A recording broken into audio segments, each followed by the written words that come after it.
कधीच नाही चुकणार तुमचे फेवरेट टीव्ही शोज झी5 सोबत, तेही एकदम फ्री। तू माझं रक्त आहेस, आता तुझ्या हाताने मी या सगळ्यांच्या नरडीचा खोट घेणार।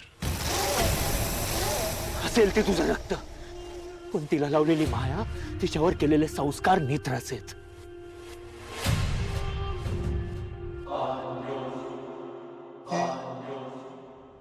आणि नेत्रा त्रिनयना देवी आईची मुलगी आहे, त्यामुळे तू कितीही प्रयत्न केलेस ना, तरी रीमाची ओढ राक्षसांकडे नाही, देवीकडेच असणार आहे।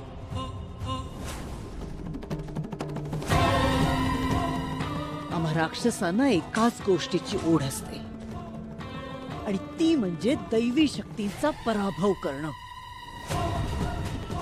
आता बघूया काय जिंकतंय, मातृत्व की राक्षसी रक्त।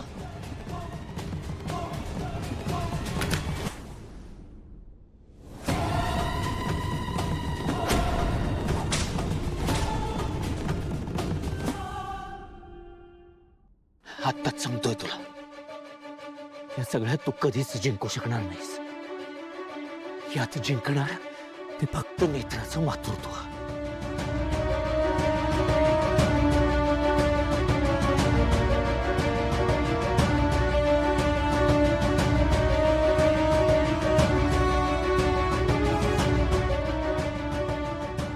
चला त्या मातृत्व केवळ नेत्राच्या पोटी जन्म घेतला म्हणजे मातृत्व जिंकलं असं होत नाही।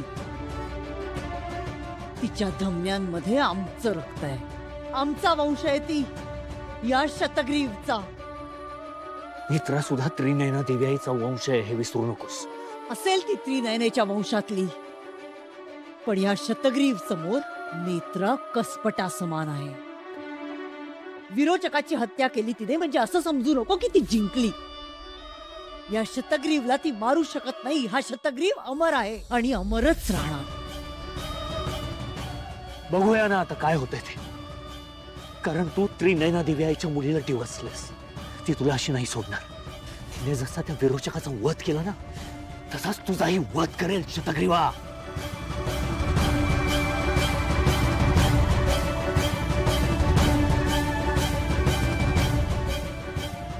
नेत्रा ती शक्तिहीन मुलगी, तिची काय स्तुती सांगतोस तू तुझे?